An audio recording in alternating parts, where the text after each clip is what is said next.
അപ്പൊ നമ്മള് ഇന്ന് വോളറ്റിലിറ്റി കോൺട്രാക്ഷൻ പാറ്റേണിനെ കുറിച്ചാണ് പഠിക്കുന്നത്. ഇത് ഡെവലപ്പ് ചെയ്തത് മാർക്ക് മിനർവിനി എന്നൊരു US ട്രേഡറാണ്. സോ ഇതെന്ന് വെച്ച് കഴിഞ്ഞാൽ അതിന്റെ പ്രത്യേകത എന്താണെന്ന് വെച്ച് കഴിഞ്ഞാൽ വളരെ നല്ലൊരു റിസ്ക് റിവാർഡ് റേഷ്യോ നമുക്ക് തരുന്ന ഒരു സെറ്റപ്പാണ്. കാരണം ഇതിനകത്ത് സ്റ്റോപ്പ് ലോസ് എന്ന് പറഞ്ഞു കഴിഞ്ഞാൽ അത് വളരെ ചെറുതാണ്. നമ്മൾ ബോക്സ് ബ്രേക്ക്ഔട്ട് ഒക്കെ വരച്ച് എൻട്രി എടുത്തു കഴിയുമ്പോൾ നമുക്ക് ആ ഒരു സ്റ്റോപ്പ് ലോസിന്റെ ഒരു പ്രോബ്ലം ഉണ്ട്. ആക്ച്വലി വലിയൊരു സ്റ്റോപ്പ് ലോസ് ആണ് വരുന്നത്. പക്ഷേ ഈ VCP പാറ്റേണിന്റെ പ്രത്യേകത എന്താണെന്ന് വെച്ച് കഴിഞ്ഞാൽ നമുക്ക് നല്ല അടിപൊളി റിസ്ക് റിവാർഡ് തരുന്ന ഒരു സെറ്റപ്പാണ്. ഓക്കെ, ഇതാണ് മാർക്ക് മിനർവിനി.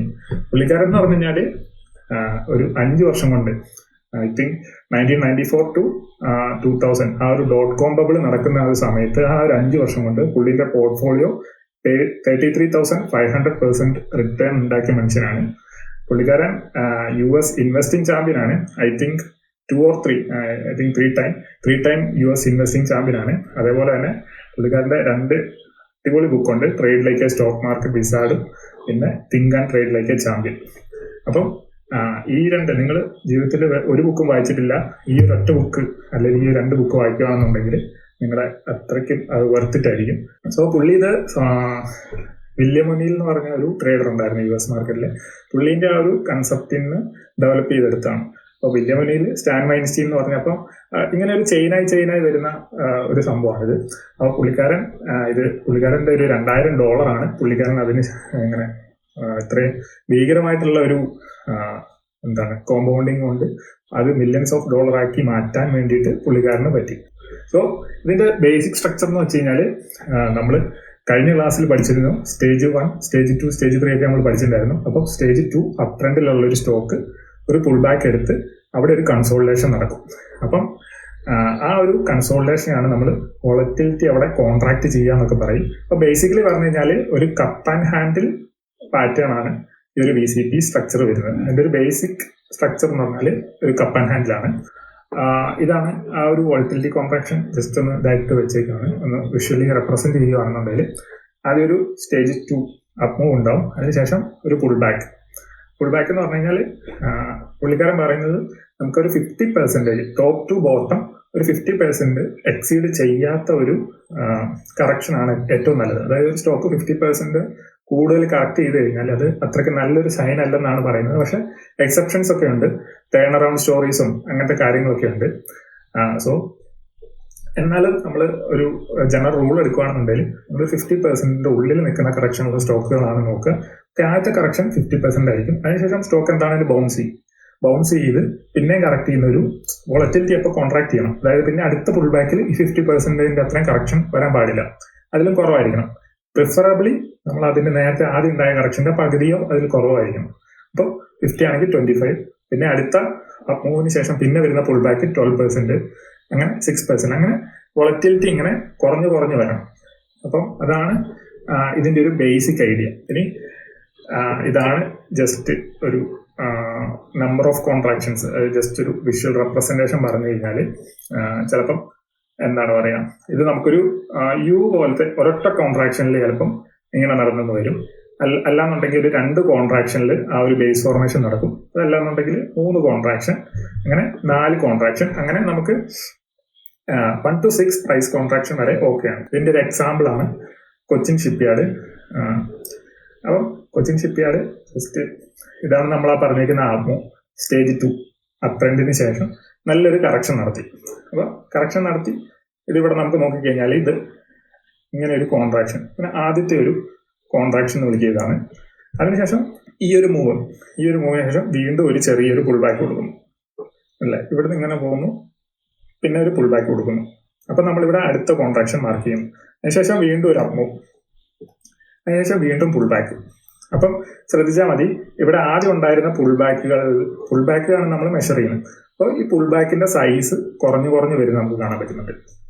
അപ്പോൾ വീണ്ടും അപ്പ് മൂവ്, വീണ്ടും പുൾ ബാക്ക്. അപ്പോൾ ഇതാണ് ഇതിന്റെ ഒരു ബേസിക് സ്ട്രക്ചർ. അപ്പം ഈ ഒരു പുൾ ബാക്ക് വരുമ്പോൾ നമുക്ക് എന്താണ്, ഈ പുൾ ബാക്കിന്റെ ലെങ്ത് കുറഞ്ഞു വരണം. അപ്പോൾ ഇവിടെ നമുക്ക് നോക്കിക്കഴിഞ്ഞാൽ ചിലപ്പോൾ ഇച്ചിരി കൂടുതലായിട്ട് നമുക്ക് തോന്നുമായിരിക്കും. പക്ഷെ അതിന് വേറൊരു കാരണം കൂടിയുണ്ട്, അത് നമുക്ക് മുമ്പിലേക്ക് പോകുമ്പോൾ മനസ്സിലാവും. പക്ഷെ എന്നാലും ഇതൊരു പെർഫെക്റ്റ് VCP എന്നൊക്കെ പറയാവുന്ന ഒരു സ്ട്രക്ചറാണ്. സോ ഇതാണ് അതിന്റെ ആ ഒരു സ്ട്രക്ചർ വരുന്നത്. അപ്പൊ നമ്മൾ ആ ഒരു കറക്ഷന് ശേഷം ഇങ്ങനെ വോളറ്റിലിറ്റി ഇങ്ങനെ കോൺട്രാക്ട് ചെയ്ത് വരികയാണ്. അപ്പൊ നമ്മൾ പഠിച്ചു ആ ഒരു സ്റ്റേജ് 1 സ്ട്രക്ചർ അല്ലെ, അക്യുമുലേഷൻ ഫേസ്. അക്യുമുലേഷൻ ഫേസിന് ശേഷം ഇവിടെയാണ് ആ ഒരു ബ്രേക്ക് ഔട്ട് വരുന്നത്. അപ്പം ആ ഒരു ബ്രേക്ക് ഔട്ട് നടക്കുമ്പോൾ നമ്മൾ എന്താണ് പഠിച്ചിരിക്കുന്നത്? നമുക്ക് ആ ഒരു വോളിയം എക്സ്പാൻഷൻ ഉണ്ടാവണം. ആ ഒരു വോളിയം എക്സ്പാൻഷൻ ഉണ്ട്. അതിനുശേഷം പുൾ ബാക്ക് വരുമ്പോൾ വോളിയം കോൺട്രാക്ഷനും ഉണ്ടാവണം അല്ലെ. പുൾ ബാക്ക് വന്നു, കോൺട്രാക്ഷൻ ഉണ്ടായി. പിന്നെ അവിടെ നമ്മൾ ആ ഒരു കപ്പ് ഫോം ചെയ്യാണ്. പിന്നെ ആ ഒരു അപ്പ് മൂവ് ഉണ്ടാവുമ്പോൾ വോളിയം എക്സ്പാൻഷൻ ഉണ്ടാവണം. പിന്നെ ആ ഒരു കോൺട്രാക്ഷൻ. അതായത് എപ്പോഴാണെന്നുണ്ടെങ്കിലും ആ ഒരു വലിയ മൂവിന് മുമ്പ് ആ ഒരു നമ്മൾ നേരത്തെ നമ്മൾ കണ്ടു ഇവിടെ ആ ഒരു വലിയ മൂവിന് മുമ്പ് എന്താണ് സംഭവിക്കാന്ന് വെച്ച് കഴിഞ്ഞാൽ, ഇത് കണ്ടോ, ഈ ഒരു കൊച്ചിൻ ഷിപ്പ്യാർഡിൽ ഉണ്ടായ ഒരു വലിയ മൂവാണ്. ആ വലിയ മൂവിന് മുമ്പ് ഭയങ്കരമായിട്ടുള്ള ഒരു വോളിയം ഡ്രൈപ്പ് നമുക്ക് കാണാൻ പറ്റും. അതിഭീകരമായിട്ടുള്ള, അതായത് സാധാരണ ഉണ്ടാകുന്നതിനേക്കാളും നല്ല രീതിയിലുള്ള വോളിയം കോൺട്രാക്ഷൻ ആണ്. അതായത് നമുക്ക് സാധാരണ വളരെ എക്സ്പാൻഷന് ശേഷം വോളിയം കോൺട്രാക്ഷൻ ഉണ്ടായാൽ മതി എന്ന് പറയും. പക്ഷെ ഈ ആ ഒരു എക്സ്പ്ലോസീവ് മൂവ് നടക്കുന്നതിന് മുമ്പ് എങ്ങനെയാണെന്നുണ്ടെങ്കിലും ഭയങ്കരമായിട്ടുള്ള ഒരു വോളിയം കോൺട്രാക്ഷൻ നമുക്ക് കാണാൻ പറ്റും. അതാണ് നമുക്ക് ഇവിടെ നോക്കി നേരത്തെ ഉണ്ടായിരുന്ന ആ ഒരു വോളിയം ഡിപ്പിനേക്കാളും ഒക്കെ എന്തോരം വോളിയമാണ് കോൺട്രാക്ട് ചെയ്തേക്കുന്നത്. അതിനുശേഷമാണ് ഇത്രയും പവർഫുൾ ആയിട്ടുള്ള ഒരു മൂവ് വന്നേക്കുന്നത്. അപ്പം ഇങ്ങനെ ഒരു വോളിയം കോൺട്രാക്ഷൻ നടക്കുന്ന സ്റ്റോക്കുകൾ നമ്മൾ വളരെ നമ്മുടെ വാച്ച് ലിസ്റ്റ് ഉണ്ടാണ്, നമ്മൾ ക്ലോസ്ലി വാച്ച് ചെയ്യണം. ഓക്കെ, അപ്പം ഈ കൊച്ചിനിൽ ഉണ്ടായ മൂവ് നമുക്ക് ഇവിടെ നോക്കിക്കഴിഞ്ഞാൽ ഇവിടെയാണ്, ഇതാണ് നമ്മൾ ആ മാർക്ക് ചെയ്ത ബേസ്, ഫസ്റ്റ് ബേസ് എന്ന് പറയും. ആ ബേസ് 81% മൂവ് കൊടുത്തിട്ടാണ് പിന്നെ ആ ഒരു പുൾ ബാക്ക് കയർന്ന് ബേസ് 2 ഫോം ചെയ്തത്. അതിനുശേഷം ആ ബേസ് 2 ആണെന്നുണ്ടെങ്കിലും പിന്നെയും 68% മൂവ് ചെയ്തു. പിന്നെയും ഒരു ബേസ് 3 ഫോം ചെയ്യുന്നു. പിന്നെ ബേസ് 4 ഫോം ചെയ്യുന്നു. പിന്നെ ബേസ് 5, ബേസ് 6. അതിനുശേഷമാണ് അത് ടോപ്പ് ഔട്ട് ചെയ്യുന്നത്. ഇതാണ് അൾട്ടിമേറ്റ് ടോപ്പ്. അപ്പൊ നമുക്കറിയില്ല ഇത് ഇവിടെയാണോ അതോ ഇവിടെയാണോ അൾട്ടിമേറ്റ് ടോപ്പ് ഉണ്ടാവുന്നത് നമുക്കറിയില്ല. അപ്പൊ നമ്മൾ ഇങ്ങനത്തെ ഒരു സ്റ്റോക്ക്, അതായത് നമ്മളൊരു ലോങ് ടൈം സ്റ്റേജ് 2ലേക്ക് കയറിയ ഒരു സ്റ്റോക്ക് നമുക്ക് നമ്മുടെ കിട്ടിക്കഴിഞ്ഞാൽ നമ്മളത് കണ്ടിന്യൂസ്ലി അത് ട്രേഡ് ചെയ്തുകൊണ്ടിരിക്കുക. ഒന്നെങ്കിൽ പൊസിഷണൽ ട്രേഡർ ആവുക, അതായത് നമ്മൾ 750% മൂവാണ് കിട്ടിയത്. അപ്പൊ നമുക്ക് ഇവിടെ കയറി കഴിഞ്ഞ് കഴിഞ്ഞാൽ നമ്മൾ 200 ഡേയോ അല്ലെങ്കിൽ ഒരു 150 ഡേ മൂവിങ് അവറേജോ ഉപയോഗിച്ച് ട്രെയിൽ ചെയ്തുകൊണ്ടിരിക്കുക. അങ്ങനെയാണെന്നുണ്ടെങ്കിൽ നമുക്ക് ഇതൊന്നും ഈ ഒരു പുൾ ബാക്ക് ഒന്നും ഒരു വിഷയമായിരിക്കില്ല. പക്ഷെ നമുക്ക് ഇത്രയും ടോപ്പിൽ ചെന്ന് കഴിഞ്ഞാലും നമുക്ക് എന്താ പറയുക, ഈ ടോപ്പിൽ നിന്ന് കുറെ മൂവ് ഇവിടെ വന്നിട്ടായിരിക്കും ചിലപ്പോൾ ആ ഒരു 150 ഡേ മൂവിങ് ആവറേജ് ഒക്കെ കട്ട് ചെയ്യുക, അല്ലെങ്കിൽ 200 ഡേ മൂവിങ് ആവറേജ് കട്ട് ചെയ്യുക. അപ്പൊ നമുക്ക് ടോപ്പിൽ നിന്ന് ഇത്രയും മൂവ് നമുക്ക് മിസ്സാവും. അപ്പൊ അതാണ് ആ ഒരു പൊസിഷൻ ട്രേഡിങ്ങിന്റെ ഒരു എന്താ പറയാ പ്രശ്നം. അപ്പം അല്ലാന്നുണ്ടെങ്കിൽ നമുക്ക് സ്വിംഗ് ട്രേഡിങ് ചെയ്യാം. നമുക്ക് ഓരോ ബേസിൽ ബേസ് ടു ബേസ് മൂവ് നമുക്ക് ക്യാപ്ചർ ചെയ്യാം. അപ്പൊ അതൊക്കെ നമുക്ക് അടുത്ത സ്വിംഗ് ട്രേഡിങ്ങിന്റെ ഒക്കെ ആ ഒരു ലെക്ചർ വരുമ്പോൾ നമുക്ക് കാണാം. സോ എനിവേ, എന്നാലും ഞാൻ പറയാണ്, ആ ഒരു നമ്മൾ നല്ലൊരു സ്റ്റോക്ക് ഐഡന്റിഫൈ ചെയ്യുന്നതിന്റെ ഒരു പവർ ആണ് ഈ കാണുന്നത്.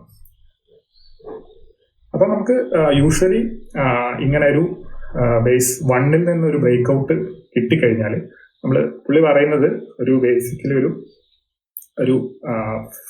4 or 5 അവറേജ് ബേസുകൾ ഫോം ചെയ്യുമെന്നാണ് പറയുന്നത്. 5ഉം 6ഉം ഒക്കെ ഫോം ചെയ്യാറുണ്ട്, പക്ഷെ ചില കണ്ടീഷനിലാണ് അതൊക്കെ ഫോം ചെയ്യുക. അപ്പൊ നമുക്കൊരു അവറേജ് 4 to 5 ബേസസ് നമുക്ക് എക്സ്പെക്ട് ചെയ്യാൻ പറ്റും. അപ്പൊ അതിൽ ഏറ്റവും പവർഫുൾ ആയിട്ട് നമുക്ക് നല്ല അടിപൊളി സൈസ് അപ്പ് ചെയ്ത് നല്ല എന്താ പറയുക ക്വാണ്ടിറ്റി ഒക്കെ കൂട്ടി ട്രേഡ് ചെയ്യാൻ പറ്റുന്നത് എപ്പോഴും ബേസ് 1ൽ നിന്നും ബേസ് 2ൽ നിന്നാണ്. കാരണം നമുക്കപ്പോൾ ഒരു മൂവ് തുടങ്ങിയിട്ടേ ഉള്ളൂ. പിന്നെ ആ ഒരു ബേസ് 2ൽ നിന്ന് ആ ഒരു മൂവ് കണ്ടിന്യൂ ചെയ്യുമോയെന്ന് നമുക്കറിയില്ല. അപ്പൊ നമുക്ക് നമുക്ക് അങ്ങനത്തെ ഇനീഷ്യൽ സ്റ്റേജസിൽ നമുക്ക് റിസ്ക് റിവാർഡ് അല്പം കൂടുതലാണ്. കാരണം നമുക്ക് അവിടുന്ന് കയറി കഴിഞ്ഞാൽ നമുക്ക് ഇനി മൂവ് ഒരുപാട് ബാക്കി കിടപ്പുണ്ട്. പിന്നെ ബേസ് 3ലൊക്കെ എത്തിക്കഴിയുമ്പോഴത്തേക്കും സ്റ്റോക്ക് കുറച്ച് മച്ചുവറായി. അന്നേരത്തേക്ക് നമുക്കറിയില്ല ഇൻസ്റ്റിറ്റ്യൂഷൻസ് അവർക്ക് ആവശ്യമായിട്ടുള്ള പ്രോഫിറ്റ് എത്തിയോ, അവരുടെ ടാർഗറ്റ് എത്തിയോ, ഇതൊന്നും അറിയില്ല. അവർ ഓഫ്ലോഡ് ചെയ്യുമോ, ഇതൊന്നും നമുക്കറിയില്ല. അപ്പം നമ്മൾ അത് ശ്രദ്ധിക്കുക. എപ്പോഴും ഏർലി സ്റ്റേജ് അല്ലെ ഏർലി ബേസിലുള്ള സ്റ്റോക്കുകൾ ട്രേഡ് ചെയ്യാൻ വേണ്ടി ശ്രദ്ധിക്കുക. ഇത് ലേറ്റ് സ്റ്റേജ്, ഇപ്പം ഈ കൊച്ചിനൊക്കെ ആണെന്നുണ്ടെങ്കിൽ ബേസ് 5 ബേസ് 6ലൊക്കെ എത്തിക്കഴിഞ്ഞ് കഴിഞ്ഞാൽ അതിങ്ങനെ പോവാണ്. അപ്പം ഏറ്റവും കൂടുതൽ ആ ഒരു വയലന്റ് മൂവുകളൊക്കെ നടക്കുന്നത് ഇങ്ങനത്തെ ഒരു സമയത്തൊക്കെ ആയിരിക്കും, ലേറ്റ് സ്റ്റേജസിലായിരിക്കും. അപ്പം നമുക്കത് മിസ് ചെയ്യാനും പറ്റത്തില്ല. അപ്പം നമ്മൾ പ്രോപ്പർ റിസ്ക് റിവാർഡ് ഉപയോഗിച്ച് ട്രേഡ് ചെയ്യാന്നുള്ളതേ ഉള്ളൂ, അല്ലെങ്കിൽ ട്രെയിൽ ചെയ്ത് നോക്കുക. ഇനി BCP എങ്ങനെ വരയ്ക്കാം, ഇത് ഭയങ്കര ഇമ്പോർട്ടൻ്റ് ആണ്. ഇത് എങ്ങനെ വരയ്ക്കാമെന്ന് നമ്മൾ പ്രോപ്പറായിട്ട് വരച്ചാലല്ല നമുക്ക് കറക്റ്റായിട്ട് എവിടെയാണ് എൻട്രി എടുക്കുക നമുക്ക് പറയാൻ പറ്റുള്ളൂ. സോ ഫസ്റ്റ് എന്താണെന്ന് വെച്ച് കഴിഞ്ഞാൽ ഒരു സ്റ്റേജ് 2 സ്ട്രക്ചറിൽ മൂവ് ചെയ്യുന്ന സ്റ്റോക്ക് ആയിരിക്കും. അപ്പോൾ അത് ഐഡന്റിഫൈ ചെയ്യാം. ഇപ്പം ഇത് അതായത് ഇങ്ങനത്തെ ഈ സ്റ്റോക്കുകൾ ഷോർട്ട് ലിസ്റ്റ് ചെയ്യാൻ വേണ്ടിയിട്ട് കുറെ പാരാമീറ്റേഴ്സ് ഉണ്ട്. അപ്പോൾ അത് കുറെ ഫണ്ടമെന്റൽ പാരാമീറ്റേഴ്സും അങ്ങനത്തെ കുറച്ച് കാര്യങ്ങളൊക്കെ വരുന്നുണ്ട്. അപ്പോൾ അതൊക്കെ നമ്മൾ അടുത്ത ലെക്ചറിൽ കാണുന്നത്. ഇത് ജസ്റ്റ് വിഷ്വലി എങ്ങനെയാണ് ഇത് ഐഡന്റിഫൈ ചെയ്യുന്നതെന്ന് മാത്രമാണ് ഈ ഒരു ലെക്ചറിൽ ഞാൻ ഉദ്ദേശിക്കുന്നത്. അപ്പോൾ വിഷ്വലി നമ്മൾ എന്താ ചെയ്യണമെന്ന് വെച്ച് കഴിഞ്ഞാൽ ആദ്യം ഏറ്റവും ലോ ആ ഒരു സ്റ്റോക്ക് സ്റ്റേജ് 2 ഫോം ചെയ്തിട്ട് ആ പുൾ ബാക്കിൽ വന്നു കഴിയുമ്പോൾ ആദ്യത്തെ ലോ മാർക്ക് ചെയ്യുക. ലോ മാർക്ക് ചെയ്യുമ്പോൾ എവിടെ നിന്നാണ് ആ ഒരു ഇതെന്താ പറയാ, ഇത് ലോവർ ഹൈ ആണല്ലേ, ലോവർ ഹൈ ലോവർ ലോ ആണല്ലോ. അപ്പം ആ ഒരു ലോവർ ഹൈ എവിടെ നിന്നാണ് വന്നതെന്ന് നോക്കുക. മേ ബി ചിലർക്ക് തോന്നുമായിരിക്കും ഇതാണ് ലോവർ ഹൈ എന്ന്. ഓക്കെ, നിങ്ങൾക്ക് അങ്ങനെ തോന്നുവാണെങ്കിൽ ഇത് ലോവർ ഹൈ ആയിട്ട് എടുത്തോളൂ. എനിക്ക് ഇതാണ് ലോവർ ഹൈ ആയിട്ട് തോന്നുന്നത്. കാരണം കുറച്ചെങ്കിലും ഒരു ആ ഒരു രീതിയിലേക്ക് വന്നേക്കുന്നത് ഇവിടെയാണ്. ഇതൊരു പുൾ ബാക്കാണ്. ഓക്കെ, ഇതെടുത്തു കഴിഞ്ഞാലും പ്രശ്നമൊന്നുമില്ല. അപ്പൊ നമ്മൾ വരയ്ക്കുക. ഓക്കെ, ലോവർ ലോ കണക്ട് ചെയ്തു. പിന്നെ ഇവിടുന്ന് എങ്ങോട്ടേക്കാണ് ഈ ഒരു ഏറ്റവും സ്വിംഗ് ഹൈ, അടുത്ത ഒരു സ്വിംഗ് ഹൈ മാർക്ക് ചെയ്യുക. അപ്പൊ നമുക്ക് അടുത്ത സ്വിംഗ് ഹൈ എന്ന് പറഞ്ഞു കഴിഞ്ഞാൽ ഇതാണ് അല്ലേ, ഈ സ്വിംഗ് ഹൈ മാർക്ക് ചെയ്തു. പക്ഷെ അതിന് ശേഷമാണെന്നുണ്ടെങ്കിൽ നമുക്ക് ഒരു ഡീപ്പർ ആയിട്ടുള്ള ഒരു പുൾ ബാക്ക് നമുക്ക് വരുന്നില്ല. അതുകൊണ്ട് തന്നെ ഇതൊരു ഒറ്റ സ്വിംഗ് ആയിട്ട് നമുക്ക് കൺസിഡർ ചെയ്യാം.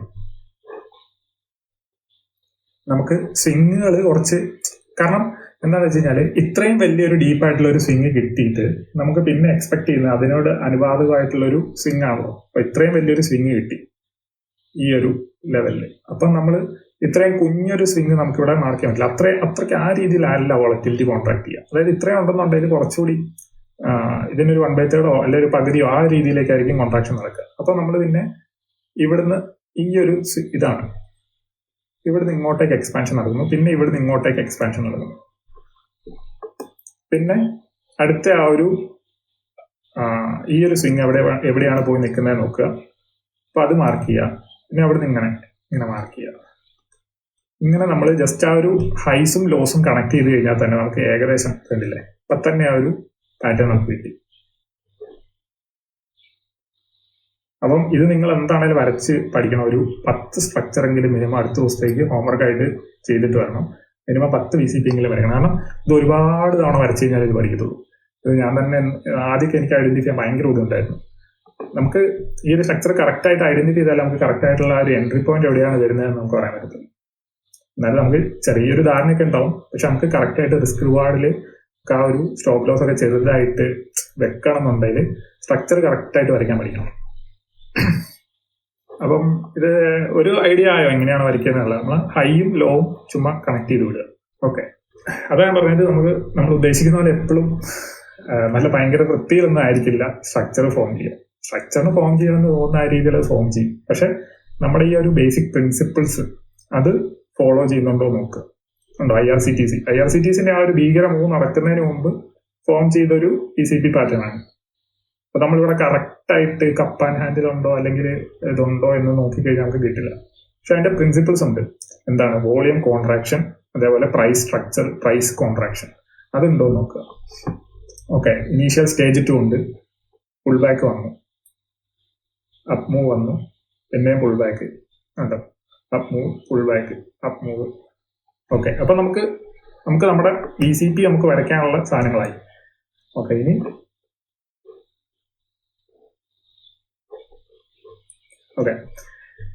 ഇനി നമ്മൾ നോട്ടീസ് ചെയ്യേണ്ടത് ഈ ഒരു ടൈറ്റ്നെസ് ആണ്. എവിടെയാണ് ഈ അപ്പ് മൂവ് നടക്കുമ്പോൾ ഇവിടെ നമുക്ക് കണ്ടില്ലേ വലിയൊരു വോളിയം എക്സ്പാൻഷൻ ഒന്നും കാണാൻ പറ്റുന്നില്ല. ഈ ഒരു അപ്പ് മൂവ് നടക്കുമ്പോൾ വോളിയം വലിയ എക്സ്പാൻഡ് ഒന്നും ചെയ്യുന്നില്ല. പിന്നെ ഈ ഒരു പുൾ ബാക്ക് വന്നപ്പോൾ വോളിയം ഡ്രോപ്പ് ചെയ്യുന്നുണ്ട്. ഈ ഒരു വോളിയത്തിനേക്കാളും വോളിയം ഡ്രോപ്പ് ചെയ്തു. അത് ഓക്കെ, ഗുഡ് സൈൻ ആണ്. പിന്നെ ഈ ഒരു മൂവ് നടക്കുമ്പോൾ വോളിയം എക്സ്പാൻഡ് ചെയ്യുന്നുണ്ട്. അപ്പൊ നമുക്ക് ഇനീഷ്യലി നമ്മൾ കപ്പ് ആൻഡ് ഹാൻഡിൽ എടുക്കുകയാണെന്നുണ്ടെങ്കിൽ ഇതൊരു കപ്പ്, ഇത് ഒരൊറ്റ ഹാൻഡിലുമായിട്ട് അങ്ങനെയായിരിക്കും നമ്മൾ വരയ്ക്കുക. അങ്ങനെയാണെന്നുണ്ടെങ്കിൽ ഇതൊരു ബ്രേക്ക്ഔട്ട് ആണ്. ബ്രേക്ക്ഔട്ട് അല്ല എന്ന് ഞാൻ പറയുന്നില്ല, ഇതൊരു ബ്രേക്ക്ഔട്ട് ആണ്. നമുക്ക് ഇവിടെ ഒരു വോളിയം എക്സ്പാൻഷനും ഉണ്ടായിട്ടുണ്ട്. അപ്പൊ നമുക്ക് ഒരു ചെറിയൊരു പൊസിഷൻ ഇവിടെ എടുക്കാം, കുഴപ്പമില്ല. ഇങ്ങനെ എടുക്കുകയാണെന്നുണ്ടെങ്കിൽ ഇതിന്റെ SLE കപ്പിന്റെ ഹാൻഡിലിന്റെ അടിയിൽ വരും. ഒരു പൊസിഷൻ ഇവിടെ എടുക്കുന്നു. അതിനുശേഷം പിന്നെ അതിന്റെ പ്രൈസ് സ്ട്രക്ചർ നോക്കുക. എന്ന് വെച്ച് കഴിഞ്ഞാൽ വലിയ യാതൊരുവിധ ഈ ഇൻസ്റ്റിറ്റ്യൂഷണൽ ആക്ടിവിറ്റി ഉണ്ട് എന്നുണ്ടെങ്കിൽ അതിന് കുറച്ച് ക്യാരക്ടറിസ്റ്റിക്സ് ഉണ്ട്. അത് നമ്മൾ ഏറ്റവും ലാസ്റ്റത്തേക്ക് ഞാൻ വെച്ചേക്കുന്നത്. എന്നാലും ഇവിടുന്ന് ജസ്റ്റ് പറയാം. വെച്ച് കഴിഞ്ഞാൽ ബ്രേക്ക് ഔട്ട് നടന്നു കഴിഞ്ഞാൽ പിന്നെ അത് പടയെന്ന് പറഞ്ഞാൽ മൂവ് ചെയ്യണം. അതായത് കുറച്ച് ദിവസങ്ങളിൽ ആ ഒരു മൂവ്മെന്റ് വരണം. അപ്പൊ ഇവിടെ അത് വന്നിട്ടില്ല. അപ്പൊ ഒന്നെന്നുണ്ടെങ്കിൽ അതിൽ ഇൻസ്റ്റിറ്റ്യൂഷണൽ ആക്ടിവിറ്റി നമ്മൾ പ്രതീക്ഷ അത്രയും ഇല്ല, അല്ലാന്നുണ്ടെങ്കിൽ അത് അതിന്റെ ആ ബേസ് ഫോം ചെയ്ത് കഴിഞ്ഞിട്ടില്ല. സോ ഈ ഒരു കേസിൽ ബേസ് ഫോം ചെയ്ത് കഴിഞ്ഞിട്ടില്ലായിരുന്നു. ഓക്കെ, പിന്നെ നമുക്ക് നോക്കിക്കഴിഞ്ഞാൽ ഈ ഒരു ടൈറ്റ്നെസ് കണ്ടോ, പ്രൈസ് ടൈറ്റ് ആയി, അതേപോലെ തന്നെ വോളിയം അതേപോലെ തന്നെ അതിനേക്കാളും ഭയങ്കരമായിട്ട് ടൈറ്റ് ആവുന്നുണ്ട്. സോ ഇങ്ങനെ അടുത്തുണ്ടോ ഈ ഒരു നമ്മൾ ഇത്രയും നോക്കിക്കഴിഞ്ഞു കഴിഞ്ഞാൽ, ഇത്രയും കാലം നോക്കിക്കഴിഞ്ഞു കഴിഞ്ഞാൽ, അല്ലെങ്കിൽ ഈ ഒരു ബേസ് ഫോർമേഷൻ നോക്കാം. ഈ ഒരു ബേസ് ഫോർമേഷനിൽ ഈ ഒരു കാലഘട്ടത്തിൽ ഇത്രയും വോളിയം ഡ്രോപ്പ് ഉണ്ടായിട്ടുള്ള ഒരു ഇൻസിഡന്റ് ഇതിനകത്ത് വരുന്നില്ല. അപ്പൊ നമ്മളത് പ്രത്യേകം ഡ്രോപ്പ് ചെയ്യണം, നോട്ടീസ് ചെയ്യണം. കാരണം ആ ഒരു അത്രയും വോളിയം കോൺട്രാക്ട് ചെയ്യുന്നുണ്ടെന്നുള്ള അതിന്റെ അർത്ഥം എന്താണെന്ന് വെച്ച് കഴിഞ്ഞാൽ അത്രയും സെല്ലേഴ്സ് അവിടെ ഇല്ല എന്നുള്ളതാണ്. അത് സെല്ല് ചെയ്യാൻ ആളില്ല. ഒരു അബ്നോർമൽ വോളിയം കോൺട്രാക്ഷൻ ആണ് ഇവിടെ നടക്കുന്നത്. അതേപോലെ തന്നെ പ്രൈസ് കോൺട്രാക്ഷൻ. അപ്പൊ ഇതൊക്കെ നമ്മൾ നോട്ട് ചെയ്യണം. അതായത് ഓൾറെഡി നമ്മുടെ വാച്ച് ലിസ്റ്റിൽ കുറെ സ്റ്റോക്സ് ഉണ്ടാവണം. അപ്പൊ അതെങ്ങനെയാണ് ആ വാച്ച് ലിസ്റ്റിലേക്ക് സ്റ്റോക്സ് എങ്ങനെയാണ് വരുന്നത് എന്നുള്ളത് നമുക്ക് അടുത്ത ക്ലാസ്സിൽ കാണാം. അങ്ങനെ നമ്മുടെ വാച്ച് ലിസ്റ്റിലുള്ളത് ഈ ഒരു വോളിയം ഡ്രോപ്പ് ഇത് നമ്മൾ ഭയങ്കരമായിട്ട് ഒബ്സർവ് ചെയ്യണം. അതേപോലെ തന്നെ പ്രൈസ് കോൺട്രാക്ട് ചെയ്യണം.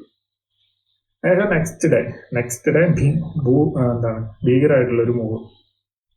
അപ്പൊ നമ്മൾ ഇവിടെ നിന്ന് നമുക്ക് ചിലപ്പോൾ എൻട്രി കിട്ടിയെന്ന് വരില്ല.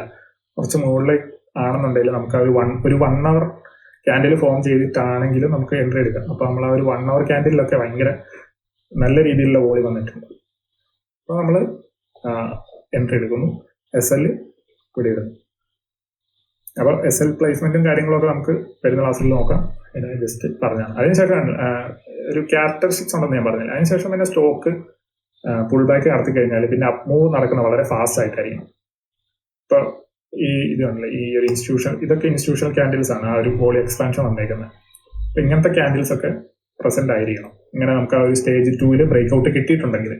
ഓക്കെ, ഇനി കോമൺ മിസ്റ്റേക്കുകൾ നമ്മൾ ഈ VCP വരയ്ക്കുമ്പോഴും ഇതൊക്കെ ആക്കുമ്പോഴുള്ള മിസ്റ്റേക്കുകൾ എന്താണെന്ന് വെച്ച് കഴിഞ്ഞാൽ,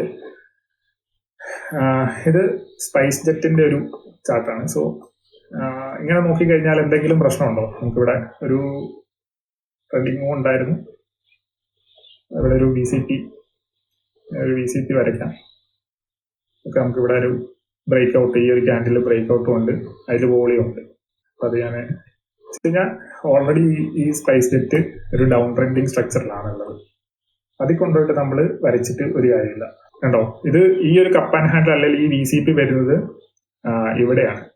അപ്പൊ പക്ഷെ ഈ ഒരു സ്റ്റോക്കിന്റെ ഫ്ലോ കണ്ടോ, നമ്മൾ ആ സ്റ്റോക്കിന്റെ ഫ്ലോ ആണ് എപ്പോഴും ശ്രദ്ധിക്കണം. നമ്മൾ ആ സ്റ്റോക്കിന്റെ ഫ്ലോയിന്റെ കൂടിയാണ് മൂവ് ചെയ്യുന്നത്. അപ്പം കണ്ടോ, ഇതൊരു ഡൗൺ ഫ്ലോയിലുള്ള ഒരു സ്റ്റോക്കാണ്. നമ്മൾ സ്റ്റോക്കിന്റെ ബോട്ടത്തിൽ പോയി മേടിക്കണം, നമുക്ക് എന്നിട്ട് ആ ഒരു അതിന്റെ മൂവ് ഫുള്ളി ക്യാപ്ചർ ചെയ്യാമെന്ന് വിചാരിച്ചു കഴിഞ്ഞാൽ നമ്മുടെ ട്രേഡിങ് നമുക്ക് ബുദ്ധിമുട്ടാവും. നമുക്ക് ആ ഒരു ഓൾറെഡി അപ്പ് മൂവിലുള്ള സ്റ്റോക്കിന്റെ കുറച്ച് പോർഷൻ നമുക്ക് പിടിക്കണം എന്നുള്ളൊരു മൈൻഡ് ആണെന്നുണ്ടെങ്കിൽ നമുക്ക് ട്രേഡിങ്ങിൽ നമുക്ക് രക്ഷപ്പെടാൻ പറ്റും. സോ ഇത് ആ ഒരു സെല്ലിംഗ് ഫ്ലോയിലുള്ള അവിടെ കൊണ്ടുപോയിട്ട് ഒരിക്കലും VCP വരയ്ക്കാൻ പറ്റില്ല. So avoid long time down trending stocks. കാരണം എന്താ വെച്ച് കഴിഞ്ഞാൽ ഇവിടെയൊക്കെ lot of overhead resistance ആണ്. അപ്പൊ ഇവിടെയൊക്കെ നല്ല രീതിയിൽ സെല്ല് ചെയ്ത് വെക്കുന്ന ആൾക്കാരുണ്ടാവും. അവരൊക്കെ നമ്മൾ റീറ്റെയിലേഴ്സ് ആണെങ്കിൽ തന്നെ ഇവിടെയൊക്കെ ഈ ഒരു ഇവിടെയൊക്കെ ബ്രേക്ക് ഔട്ടിലൊക്കെ മേടിച്ചവരൊക്കെ ഉണ്ടാവും. അപ്പൊ നമുക്ക് നമ്മുടെ ആ ഒരു ബ്രേക്ക് ഈവനിലേക്ക് ഒക്കെ കുറെ നാളായി ഹോൾഡ് ചെയ്യുന്നല്ലേ, ഇതിപ്പോ 3-4 വർഷമായി. എനിക്ക് തന്നെ അറിയാം ഒരു പുള്ളിനെ അറിയാം. പുള്ളി ഇത് മേടിച്ചിട്ട് സ്പൈസ് ജെറ്റിൽ കുടിയും കിടക്കുക. അപ്പൊ പുള്ളി പറയുന്ന ആ ഒരു ബ്രേക്ക് ഈവനിൽ എത്തിക്കഴിഞ്ഞാൽ എനിക്ക് സെല്ല് ചെയ്യായിരുന്നു എന്നുള്ളതാണ്. അപ്പൊ അങ്ങനെ ചിന്തിക്കുന്നവരാണ് നമ്മൾ റീറ്റെയിലേഴ്സ്. അപ്പം ആ ഒരു പ്രൈസിലേക്ക് എത്തിക്കഴിയുമ്പോൾ റീറ്റെയിലേഴ്സ് സെല്ല് ചെയ്യും. അതേപോലെ തന്നെ ഇൻസ്റ്റിറ്റ്യൂഷൻസും എന്തായാലും ആ ഒരു വലിയൊരു ടേൺ അറൗണ്ട് സിറ്റുവേഷൻ ഒന്നും ഇല്ല കമ്പനിയിലേക്ക്. ഇനി ഫ്യൂച്ചറിലേക്ക് നല്ലൊരു പ്രതീക്ഷ ഒന്നും ഇല്ല എന്നുണ്ടെങ്കിൽ ഇൻസ്റ്റിറ്റ്യൂഷൻസും അവരുടെ കയ്യിലുള്ളത് സെല്ല് ചെയ്ത് ഒഴിവാക്കാൻ നോക്കും. കാരണം ഇൻസ്റ്റിറ്റ്യൂഷൻസിന്റെ കയ്യിൽ ഉണ്ടാവില്ല ഒരുപാട് ഷെയർ. എത്ര മോശം കമ്പനി ആണെങ്കിലും അവരുടെ കയ്യിലും ഉണ്ടാവും, ഷെയർ ഉണ്ടാവും. സോ ഇതാണ് അതിന്റെ ആ ഒരു ആദ്യത്തെ മിസ്റ്റേക്ക് നമ്മൾ എപ്പോഴും മേക്ക് ചെയ്യുക. പിന്നത്തെ മിസ്റ്റേക്കാണ്, ഇതാണ് കുറച്ച് ഡിഫിക്കൽട്ട് ആയിട്ടുള്ള. എന്താ വെച്ച് കഴിഞ്ഞാൽ നമ്മൾ ഏർലി ആയിട്ട് എൻട്രി വരും. അതായത് നമ്മൾ പ്രോപ്പർ ആയിട്ട് VCP ഫോം ചെയ്യാൻ വേണ്ടിയിട്ട് വെയിറ്റ് ചെയ്യില്ല. ഇത് റിലയൻസ് പവർ ആണ്, ഇപ്പൊ റീസെന്റ് ഫോം ചെയ്ത ചാർട്ടാണ്. നമ്മൾ ആദ്യമായിട്ടൊക്കെ നമുക്ക് വരയ്ക്കുമ്പോൾ നമുക്ക് എന്താണ് പറയാ, ഇതാണ് ഏറ്റവും ലോ ഫോം ചെയ്തതെന്നോ, അപ്പൊ അതിന്റെ ഒരു ഹൈ വന്നേക്കുന്നത് ഇവിടെ നിന്നാണെന്നോ. അപ്പൊ നമുക്ക് ഇങ്ങനെയൊക്കെ ചിലപ്പോൾ വരച്ചു കളയും. അപ്പൊ നമ്മളത് കറക്റ്റായിട്ട് വരച്ച് പഠിക്കുക എന്നുള്ളതേ ഉള്ളൂ.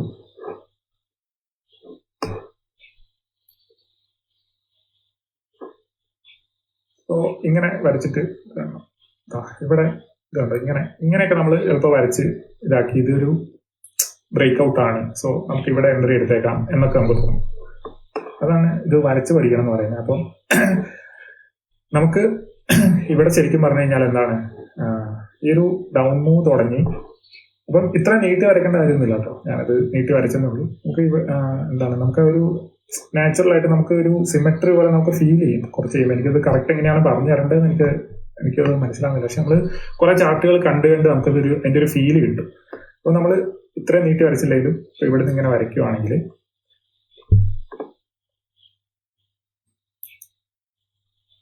നമുക്ക് ഈ ഒരു ലെഫ്റ്റ് സൈഡ് പോലെ തന്നെ റൈറ്റ് സൈഡും വേണം. അതായത് ഇങ്ങനെ ഇത്രയും വലിയൊരു ഫസ്റ്റ് കോൺട്രാക്ഷൻ ഉണ്ടെന്നുണ്ടെങ്കിൽ നമുക്ക് ഇവിടുന്ന് ഇങ്ങനെ ബ്രേക്ക് ഔട്ട് നമുക്ക് എക്സ്പെക്ട് ചെയ്യാൻ പാടില്ല. പകരം ഇത്രയും ലെങ്ത് ഉണ്ടല്ലോ, ഈ ഒരു ലെങ്ത്തിന്റെ ആനുപാതികമായിട്ട് ഇവിടെയും കുറച്ചൊരു കോൺട്രാക്ഷൻ വരും എന്ന് നമ്മൾ എക്സ്പെക്ട് ചെയ്യണം. അതെന്തുകൊണ്ടാണ് എനിക്കറിയത്തില്ല, അങ്ങനെയാണ് ആ ഒരു നേച്ചറിൽ എപ്പോഴും ആ ഒരു സിമെട്രി മീൻസ് അങ്ങനെ അല്ലാത്ത സ്ട്രക്ചേഴ്സ് ഉണ്ട് കേട്ടോ, ഇല്ലാന്ന് ഞാൻ പറയുന്നില്ല. ഇപ്പൊ നിങ്ങൾക്ക് അങ്ങനത്തെ സ്ട്രക്ചേഴ്സ് കിട്ടും. പക്ഷെ നമുക്ക് ഇങ്ങനത്തെ ഒരു നമ്മൾ സോളിഡ് ബേസ് ഫോം ചെയ്യുന്ന സ്ട്രക്ചർ ആണെന്നുണ്ടെങ്കിൽ നമുക്ക് കുറച്ചുകൂടി വിശ്വസിക്കാൻ പറ്റും. മറ്റേത് കുറച്ചുകൂടി ഫെയിലിയർ പ്രോൺ ആണ് ബാക്കിയുള്ള സ്ട്രക്ചേഴ്സ്. അപ്പം നമുക്ക് ആ ഒരു റൈറ്റ് സൈഡ് പ്രോപ്പർ ആയിട്ട് നമ്മുടെ കപ്പ് മാത്രമല്ല ഹാൻഡിലും കൂടെ ഡെവലപ്പ് ചെയ്യാനുള്ള ഒരു പേഷ്യൻസ് നമ്മൾ കാണിക്കണം. അപ്പം ഇവിടെ നമുക്ക് എൻട്രി എടുക്കാം.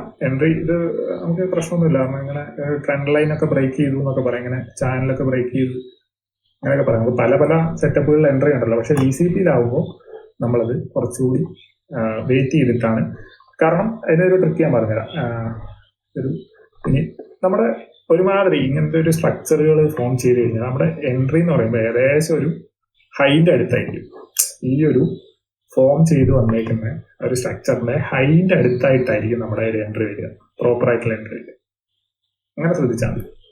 അപ്പം നമുക്ക് അടിയിലായിട്ട് ചീറ്റ് എൻട്രി ഒക്കെ വരുന്നുണ്ട്. പക്ഷെ എന്നാലും നമ്മൾ ഇനീഷ്യൽ സ്റ്റേജിൽ അങ്ങനെ അടിയിലത്തെ ആ എൻട്രികൾ അങ്ങനത്തെ എൻട്രികൾ ഒഴിവാക്കാം.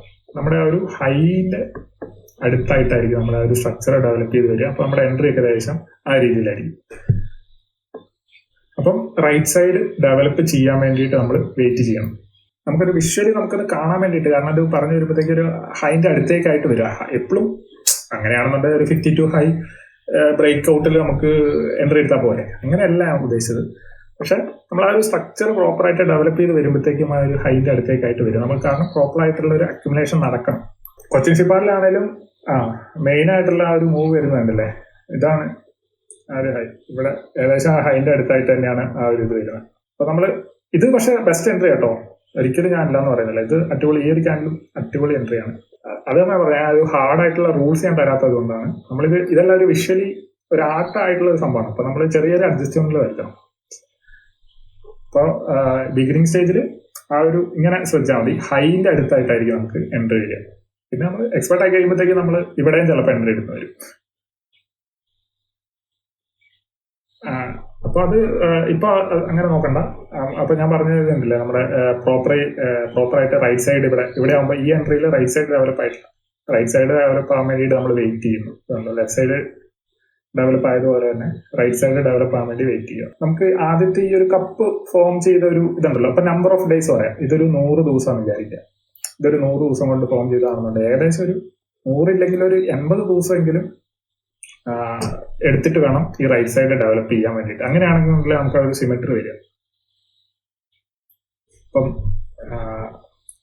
ചിലപ്പോൾ ഇത് വർഷങ്ങൾ എടുക്കുമായിരിക്കും. അപ്പോൾ ഈ ഒരു റൈറ്റ് സൈഡ് ഡെവലപ്പ് ചെയ്യാൻ വേണ്ടിയിട്ട് വർഷങ്ങൾ എടുക്കുമായിരിക്കും. അങ്ങനെയാണെന്നുണ്ടെങ്കിൽ അതിനനുസരിച്ച് ഒരു 80-70% എങ്കിലും അത്രയും ദിവസമെങ്കിലും എടുത്തിട്ട് വേണം.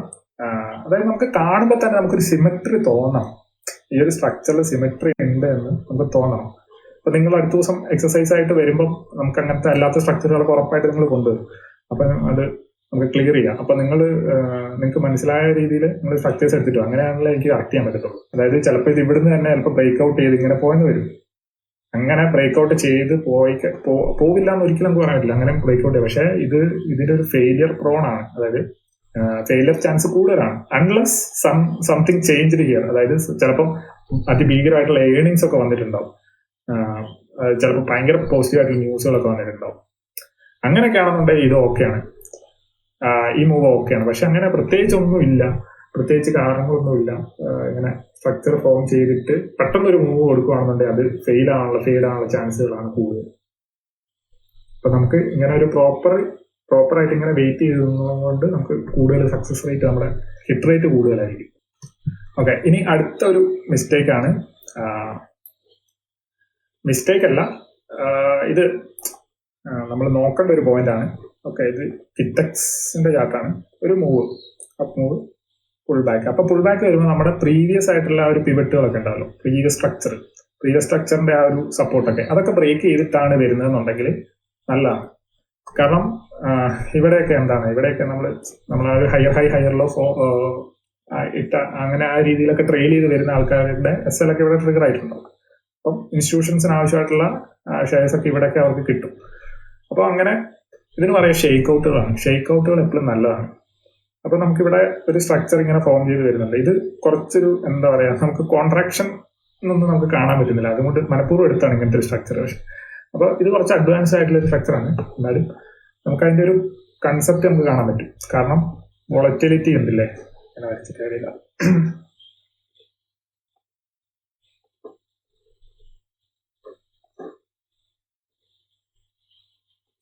ഇതല്ലേ വോളറ്റിലിറ്റി, ഇവിടുന്ന് ഇങ്ങനെ കോൺട്രാക്ട് ചെയ്യുന്നുണ്ട്, ഇവിടുന്ന് പിന്നെ ഉണ്ടല്ലേ ഇവിടെ വരെ പോയി കോൺട്രാക്ട് ചെയ്യുന്നുണ്ട്,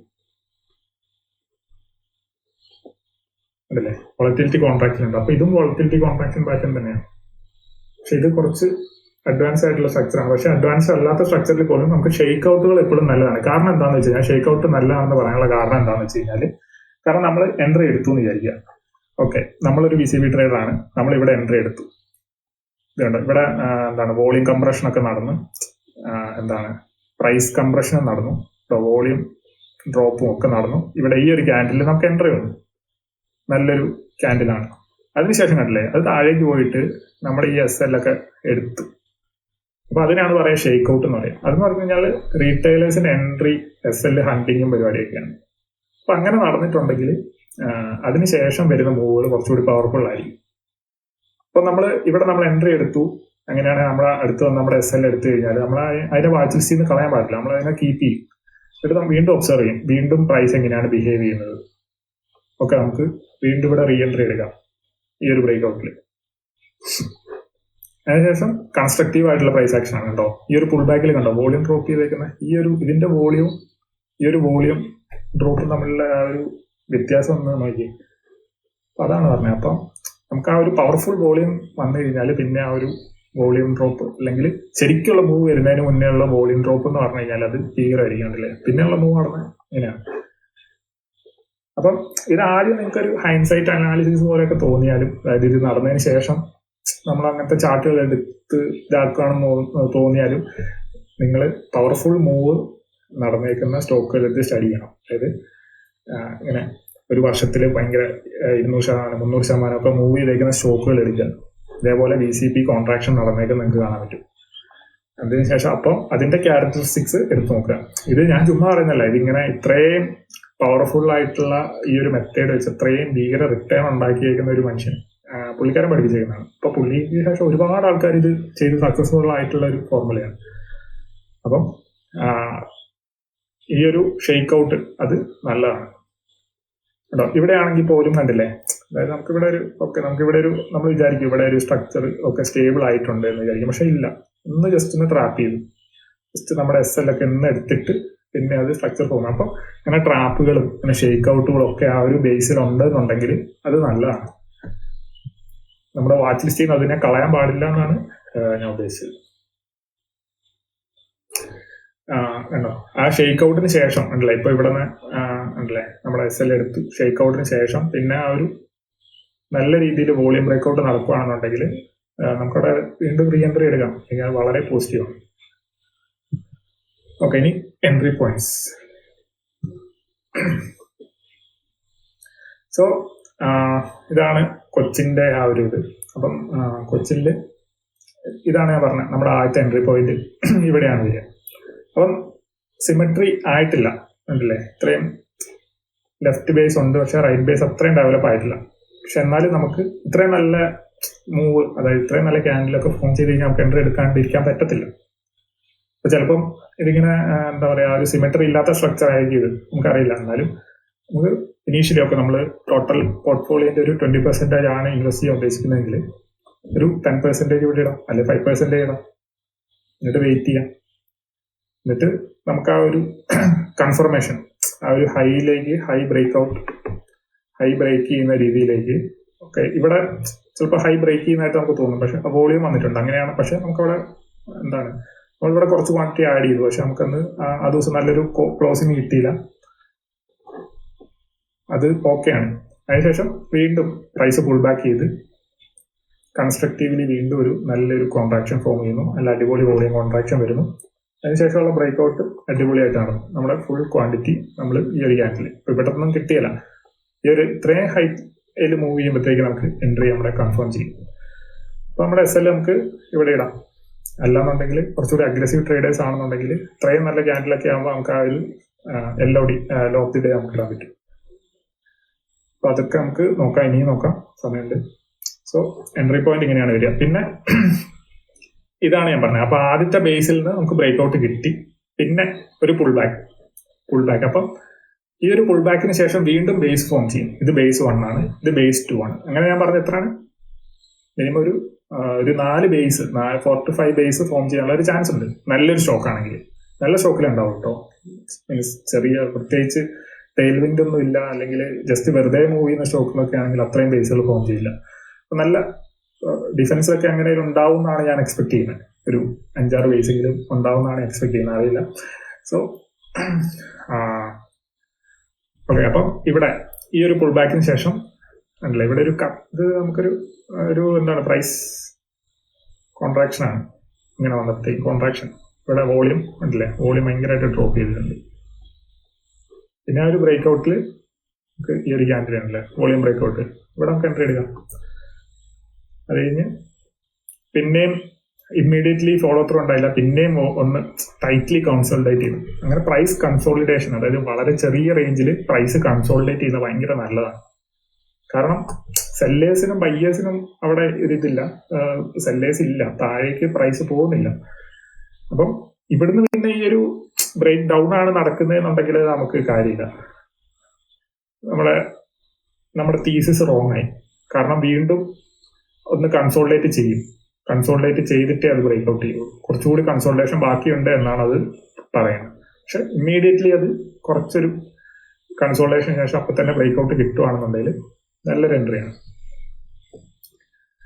അപ്പം ഇതിനെ നമുക്ക് ഇങ്ങനെ, അതായത് പ്രോപ്പർ ബേസ് ഒന്നും ഇല്ലാണ്ട്, ഇങ്ങനെ ഇത്രയും ബേസ് ഒന്നും ഇവിടെ ഫോം ചെയ്തിട്ടില്ല, ബേസ് ഒന്നും ഇല്ലാണ്ട് ഇങ്ങനെ ഒരു എൻട്രി വരുന്നത് ചീറ്റ് എൻട്രി എന്ന് പറയും. അത് നമുക്ക് വരുന്ന സ്ലൈഡിൽ കാണാം. സോ ഇതാണ്. അപ്പോൾ റിലയൻസ് പവറിന്റെ കാര്യം നമ്മൾ ഡിസ്കസ് ചെയ്തു. അപ്പോൾ ഇവിടെ എൻട്രി ഒക്കെ നമുക്ക് ഇനീഷ്യൽ സ്റ്റേജിൽ നമുക്ക് മനസ്സിലാവുന്നില്ല എന്നുണ്ടെങ്കിൽ നമുക്ക് എൻട്രി വരാം. അതിനുള്ള SL നമുക്ക് ഇവിടെ കിട്ടി. ശേഷം പ്രോപ്പറായിട്ട് ഈ ഒരു ഹൈന്റെ അടുത്തേക്ക് ഇങ്ങനെ വന്നു, പ്രൈസ് കണ്ടോ കൺസ്ട്രക്റ്റീവ്ലി ഫോം ചെയ്ത് വരുന്നു. ഇവിടെയാണ് പ്രോപ്പർ എൻട്രി വരിക. ഇതിന്റെ കാര്യം നമ്മൾ നേരത്തെ പറഞ്ഞതുകൊണ്ട് കൂടുതൽ പറയുന്നില്ല. എൻട്രി വരിക ഇവിടെ ഇട്ട് ഈ ഒരു പോയിന്റിലൊക്കെ നമുക്ക് എൻട്രി ഇടുക. അപ്പം ആ പവർ ഒക്കെ ഇപ്പോൾ ഈ ഒരു പുൾ ബാക്ക് നടന്നിട്ട് വീണ്ടും ഒരു ബേസ് ഫോം ചെയ്യാൻ വേണ്ടിയിട്ട് ട്രൈ ചെയ്യുന്നുണ്ട്. അപ്പൊ നമുക്കത് റിയൽ ടൈമിൽ നമുക്ക് പഠിക്കാൻ പറ്റും. ഓക്കെ, ഇനി ചീറ്റ് എൻട്രി. അപ്പം ഇതാണ് ഞാൻ പറഞ്ഞത്, അതായത് ഇത് മിനർവിനിന്റെ ബുക്കിൽ നിന്ന് എടുത്താണ്. അപ്പൊ നമുക്ക് പ്രൈസ് ഇങ്ങനെ മൂവ് ചെയ്തിട്ട് ഇത് കണ്ടോ, നമുക്കിവിടെ ചിലപ്പോൾ പ്രോപ്പർ ആയിട്ടുള്ള ഒരു ബേസ് ഉണ്ടാകാനുള്ള ഒരു സമയമൊന്നുമില്ല. അങ്ങനെ അതിന് മുന്നേ തന്നെ പ്രൈസ് കോൺട്രാക്ട് ചെയ്തു കണ്ടോ, വോളിയം ഡ്രോപ്പ് ചെയ്തു, പ്രൈസ് കോൺട്രാക്ട് ചെയ്തു. ഇത് 2 ബാറിലെ ഇത് കോൺട്രാക്ട് ചെയ്തു. ഇതൊരു യങ് IPO നെയിമാണ്. ഗൂഗിളിന്റെ IPOന് ശേഷം ഉണ്ടായിരിക്കുന്ന സ്ട്രക്ചറാണ്. അപ്പം അതിനുശേഷം ഇത് ഇവിടുത്തെ പവർഫുൾ ആയിട്ടുള്ള മൂവാണ്, വൻ മൂവാണ് കൊടുത്തേക്കുന്നത്. അപ്പൊ നമുക്ക് ഇത് കണ്ടോ, ഇത്രയും ലോയിലാണ് ഇതിന്റെ എൻട്രി വന്നേക്കുന്നത്. അപ്പൊ ഇതിനെ ചീറ്റ് എൻട്രി എന്ന് പറയും. ഇപ്പൊ ചീറ്റ് എൻട്രി ഇപ്പം പഠിച്ചു വരുമ്പോൾ ആദ്യമേ നമ്മൾ ചീറ്റ് എൻട്രി നോക്കുന്നില്ല, നമ്മൾ പ്രോപ്പർ ആയിട്ടുള്ള ബേസിലുള്ള എൻട്രി നോക്കുന്നു. പക്ഷെ എന്നാലും പഠിപ്പിക്കുമ്പോൾ എനിക്ക് പഠിപ്പിക്കണമല്ലോ. സോ ചീറ്റ് എൻട്രി ഇതാണ്. അതായത് നമ്മുടെ പ്രോപ്പർ എൻട്രി ആണെന്നുണ്ടെങ്കിൽ എന്താണ്, നമ്മൾ ഇങ്ങനെ വന്ന് ഇവിടെ വന്ന് വീണ്ടും കോൺട്രാക്ഷന് വേണ്ടിയിട്ട് നമ്മൾ വെയിറ്റ് ചെയ്യും. ഇതാണ് പ്രോപ്പർ എൻട്രി. പക്ഷെ ചീറ്റ് എൻട്രി എന്ന് പറഞ്ഞു കഴിഞ്ഞാൽ ആ ഒരു ബേസിന്റെ അടിയിൽ നിന്ന് തന്നെ നമ്മൾ എൻട്രി എടുക്കാൻ നോക്കും.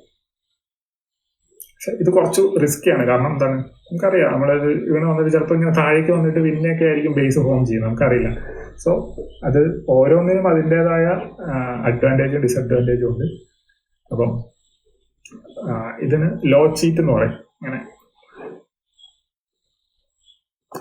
ഇത്ര അടിയിൽ നിന്ന് എൻട്രി എടുക്കുന്നത്. അത് കഴിഞ്ഞിട്ട് നമുക്ക് ഇവിടെ ആണെന്നുണ്ടെങ്കിൽ ഈ ചീറ്റ് എൻട്രി കഴിഞ്ഞിട്ട് നമുക്ക് ഇവിടെ ഒരു ഹാൻഡിലൊന്നും കിട്ടിയില്ല. ഹാൻഡിൽ ഇല്ലാണ്ട് തന്നെ പ്രൈസ് മുകളിലേക്ക് പോവുകയാണെങ്കിൽ അതിൻ്റെ ഒരു എക്സാമ്പിൾ ഐറിഡ. ഐറിഡേൻ്റെ IPOയ്ക്ക് ശേഷം നല്ലൊരു മൂവ് കറക്ഷൻ. അപ്പം നമ്മൾ എന്താണ്, നമ്മുടെ തിയറി അനുസരിച്ചാണെന്നുണ്ടെങ്കിൽ നമുക്കിവിടെ ഹൈൻ്റെ അടുത്തായിട്ടാണ് ഏകദേശം എൻട്രി വരിക അല്ലേ. അപ്പോൾ നമ്മൾ അതിന് വേണ്ടി കോൺട്രാക്ഷൻ വേണ്ടിയിട്ടൊക്കെ ഇവിടെയൊക്കെ ഇങ്ങനെയൊക്കെയാണ് വെയിറ്റ് ചെയ്യുന്നതെന്നുണ്ടെങ്കിൽ നമുക്ക് ഇവിടെയാണ് നമ്മുടെ എൻട്രി വരിക. പക്ഷെ നമുക്ക് ഈ എൻട്രീനെ നമ്മൾ ചീറ്റ് ചെയ്യുകയാണ്. പ്രോപ്പർ എൻട്രീനെ നമ്മൾ ചീറ്റ് ചെയ്തെടുക്കുന്ന എൻട്രിയാണ് ചീറ്റ് എൻട്രി. അപ്പോൾ ഇവിടെയാണ് നമുക്ക് ആ ഒരു വരുന്നത്. അപ്പം ഇത് ലോ ചീറ്റ് എൻട്രിയാണ്. അപ്പോൾ ഇത് കൂടുതലും IPO സ്ട്രക്ചറുകളിലാണ് വരിക. അപ്പോൾ നമ്മൾ IPO സ്ട്രക്ചർ നമുക്ക് സെപ്പറേറ്റ് ആയിട്ട് ക്ലാസ് ഉണ്ട്. സോ ഇതാണ് അങ്ങനെ ചീറ്റ് എൻട്രി ഉണ്ടെന്ന് മനസ്സിലാക്കുക. ഇതുണ്ടല്ലേ പ്രൈസ് ഡ്രോപ്പ് ചെയ്തുണ്ടോ, എന്ത് അടിപൊളിയായിട്ടാണ് ഉണ്ടോ സൈസ് കുറഞ്ഞു വരുന്നത്. നല്ല വോളിയം കണ്ടോ എൻ്റെ തന്നെ.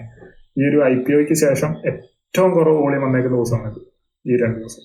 അങ്ങനെ വന്നു കഴിഞ്ഞാൽ ഇങ്ങനെ നമ്മുടെ സ്പ്രിങ് ഇങ്ങനെ താത്തി കൊണ്ടുവരുന്ന പോലെയാണ്. അതായത് ആ ഒരു പൊട്ടൻഷ്യൽ എനർജി അവിടെ സ്റ്റോർ ചെയ്യാണ്, നമ്മളിങ്ങനെ കംപ്രസ് ചെയ്ത് വിടുകയാണ്. എന്നിട്ട് അവിടുന്ന് ഒരു എക്സ്പാൻഷൻ ഉണ്ടാവും. ഇത് ചിലപ്പോൾ താഴേക്ക് അറിയാം, ചിലപ്പോൾ മുകളിലേക്ക് അറിയാം. നമ്മൾ മുകളിലേക്ക് ബ്രേക്ക്ഔട്ട് ഇട്ടിക്കഴിഞ്ഞാൽ ഒന്നും നോക്കാനല്ല എൻട്രി എടുക്കുന്നത്. ഓക്കെ, ഇനിയാണ് പോസ്റ്റ് ബ്രേക്ക്ഔട്ട് ആക്ഷൻസ്. അപ്പം നമുക്ക് ഇങ്ങനെ ബ്രേക്ക്ഔട്ട് കിട്ടി. അപ്പോൾ ഇത് ജസ്റ്റ് ഒരു കപ്പ് ആൻഡ് ഹാൻഡിലായിട്ട് നമുക്ക് വേണമെങ്കിൽ എടുക്കാം. ജസ്റ്റ് ഒരു ഒറ്റ കോൺട്രാക്ഷൻ എന്നുള്ള രീതിയിൽ വന്നിട്ടുള്ളൂ. ഇവിടെ ഒരു കോൺട്രാക്ഷൻ, പിന്നെ ഒരു കോൺട്രാക്ഷൻ, അന്നേരത്തേക്കും പിന്നെ ബ്രേക്ക്ഔട്ട് കിട്ടി. കണ്ടോ, നമ്മൾ ഇതൊരു സിമെട്രിക്ക് വേണ്ടിയിട്ട് വെയിറ്റ് ചെയ്യുകയാണെന്നുണ്ടെങ്കിൽ ഇത്രയും കറക്റ്റ് ചെയ്തതാണ്. അപ്പോൾ നമ്മൾ ഇത്രയെങ്കിലും ഒരു റൈറ്റ് സൈഡിൽ നമ്മൾ വേണമെന്ന് വിചാരിച്ചിരുന്നു കഴിഞ്ഞാൽ നമ്മൾ ഈ ഒരു മൂവ് മിസ്സായി പോകും. അതാണ് കുറച്ച് ക്വാണ്ടിറ്റി നമുക്ക് ഇവിടെ ആഡ് ചെയ്യാമെന്ന് ഞാൻ പറഞ്ഞതിന്റെ കാര്യം. അതായത് നമ്മൾ കുറച്ച് ക്വാണ്ടിറ്റി എടുത്താൽ അത്രയും ക്വാണ്ടിറ്റി എങ്കിലും നമ്മുടെ കയ്യിലിരിക്കും. പിന്നെ ഓൾറെഡി പിന്നെ എന്താണ് ഓൾ ടൈം ഹൈ ബ്രേക്ക് ചെയ്തത് ആ ഒരു മൂവില് നമുക്ക് ഇവിടെ ഈ ഒരു ദിവസം ഈ ഒരു ഹൈ ഇല്ലേ, നമ്മുടെ ആ ഒരു ബേസിന്റെ ഹൈ ബ്രേക്ക് ചെയ്ത് പിന്നെ ഒരു കോൺട്രാക്ഷൻ ഉണ്ടാവാനുള്ള ചാൻസ് കുറവ്. അങ്ങനെ ഹൈ ബ്രേക്ക് ചെയ്ത് കഴിഞ്ഞാൽ പിന്നെ അത് കണ്ടിന്യൂഷൻ ആണ് ചാൻസ് കൂടുതൽ. അപ്പൊ അതുകൂടി ഒന്ന് ശ്രദ്ധിക്കാം. അപ്പൊ നമ്മൾ ഇങ്ങനത്തെ ഒരു സ്ട്രക്ചർ കണ്ടു കഴിഞ്ഞാൽ, ഇങ്ങനെ ബ്രേക്ക്ഔട്ട് കണ്ടു കഴിഞ്ഞാൽ വീണ്ടും കോൺട്രാക്ഷൻ ഉണ്ടാവും എന്ന് വിചാരിച്ചിരിക്കരുത്. പ്രത്യേകിച്ച് ഹൈ ബ്രേക്ക് ചെയ്തിട്ടുണ്ടെങ്കിൽ ആ ഒരു ബേസ് ഫോം ചെയ്യുന്നതിന് മുന്നേ കറക്ഷൻ തുടങ്ങിയിട്ടുണ്ടാവില്ലേ. ഈ ഒരു കറക്ഷൻ സ്റ്റാർട്ട് ചെയ്ത് കഴിയുന്ന ഇവിടെ നിന്നല്ലേ, അതാണ് ഞാൻ ഹൈ എന്ന് ഉദ്ദേശിച്ചത്. ഈ ഒരു കറക്ഷൻ തുടങ്ങുന്നതിന് മുന്നേ ഉള്ള ആ ഒരു ഹൈൻ്റെ അടുത്ത് നമ്മൾ എത്തിയിട്ടുണ്ടെന്നുണ്ടെങ്കിൽ പിന്നെ കോൺട്രാക്ട് ചെയ്യാനുള്ള ചാൻസ് വളരെ വളരെ വളരെ കുറവാണ്. ഓക്കെ, ഇവിടെ ബ്രേക്ക്ഔട്ട് കിട്ടി. അപ്പോൾ ഇനി ബ്രേക്ക്ഔട്ടിന് ശേഷമുള്ള ആക്ഷൻ അതെങ്ങനെ ഒബ്സർവ് ചെയ്യണം എന്നുള്ളത്. ബ്രേക്ക്ഔട്ടിന് ശേഷം നമുക്കൊരു ഇമ്മീഡിയറ്റ്ലി തന്നെ നല്ലൊരു ക്യാൻഡിൽ നമുക്ക് എക്സ്പെക്ട് ചെയ്യാം. പക്ഷെ അത് ഒരിക്കലും ഷുവർട്ടി അല്ല, എന്നാലും അത് കിട്ടിയാൽ നല്ലതാണ്. കാരണം നമ്മുടെ റിസ്ക് നമുക്ക് അത്രയും മാറി. അപ്പൊ ഇത്രയും നമ്മൾ പ്രോഫിറ്റിലാണുള്ളത്.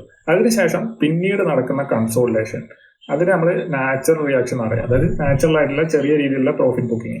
അപ്പം ആ ഒരു പ്രോഫിറ്റ് ബുക്കിംഗ് ഒരു 5 to 7 days അല്ലെ 5 to 10 days മാക്സിമം നീണ്ടു നിന്നിട്ട് അന്നേരം ആ ഒരു ഇതിൽ വോളിയം കോൺട്രാക്ട് ചെയ്യണം. ഓക്കെ, അതിനുശേഷം വരുന്ന മൂവില്ലേ, ആ ഒരു ഡിപ്പിന് ശേഷം വരുന്ന മൂവിൽ പവർഫുൾ ആയിട്ടുള്ള വോളിയം എക്സ്പാൻഷനോട് കൂടിയിട്ടുള്ള കണ്ടിന്യൂഷൻ ഉണ്ടാവണം. അതായത് വോളിയം എക്സ്പാൻഡ് ചെയ്യണം, അതുപോലെ ക്യാൻഡിലിന്റെ ആ ഒരു സ്പ്രെഡ് ബ്രെഡ്ത്ത് കൂടണം. അപ്പം ഇങ്ങനെ ആ ഒരു മൂവ് അങ്ങനെ ആ ഒരു ഇതിനെ പറയുന്നതാണ് ടെന്നീസ് ബോൾ ആക്ഷൻ എന്ന് പറയും. അതായത് ടെന്നീസ് ബോൾ പോലെ നമ്മൾ താഴെ ഇട്ട് കഴിഞ്ഞാൽ അതേപോലെ ബൗൺസ് ചെയ്യും. ടെന്നീസ് ബോളോ ക്രിക്കറ്റ് ബോളോ എന്താണേലും ഇട്ട് കഴിഞ്ഞാൽ പവർഫുള്ളായിട്ട്, അതായത് താഴേക്ക് പോവുകയാണ്, നമ്മൾ താഴേക്ക് ഇടുകയാണ്, ഇട്ട് നോക്കുകയാണ്. അപ്പം താഴേക്ക് ഇട്ട് കഴിഞ്ഞ് കഴിഞ്ഞാൽ അതേപോലെ പവർഫുള്ളായിട്ട് ബൗൺസ് ചെയ്ത് വരണം. അങ്ങനെ ടെന്നീസ് ബോൾ ആക്ഷൻ ഉള്ള ഒരു സ്റ്റോക്ക് ആണെന്നുണ്ടെങ്കിൽ നല്ല മൾട്ടി ബാഗർ ആകാനുള്ളൊരു ചാൻസ് ഉണ്ട്. അതാണ് പറയുന്നത്. അപ്പോൾ നമുക്കത് മാക്സിമം ഹോൾഡ് ചെയ്യാം അങ്ങനത്തെ മൂവ് നടക്കുന്നുണ്ടെങ്കിൽ. അപ്പം ഇങ്ങനെ ഈ താഴേക്ക് വരുന്ന ഒരു 5 to 7 ഡേയ്സിൽ താഴേക്ക് വരുന്നതിനെ നാച്ചുറൽ റിയാക്ഷൻ എന്നാണ് പറയാം. അപ്പം ആ ഒരു നാച്ചുറൽ റിയാക്ഷനിൽ ശ്രദ്ധിക്കേണ്ടത് വോളിയം ഒരിക്കലും കൂടാൻ പാടില്ല. താഴേക്ക് വരുന്നുണ്ട്, അപ്പം വോളിയം കോൺട്രാക്ഷൻ നടക്കും. അതിനുശേഷം ടെന്നീസ് ബോൾ റിയാക്ഷൻ നമുക്ക് മുകളിലേക്ക് കിട്ടണം. അപ്പം നമ്മള് GRCന്റെ ചാർട്ടാണ്. അപ്പോൾ ഇവിടെ ഒരു ഇത് കിട്ടുന്നുണ്ടോ നിങ്ങൾക്കൊരു, ഇപ്പൊ ഇത്രയും നീട്ടി വരയ്ക്കേണ്ട കാര്യമില്ല, ജസ്റ്റ് നമുക്ക് എന്താണ് ഇവിടുന്ന് എടുക്കാം.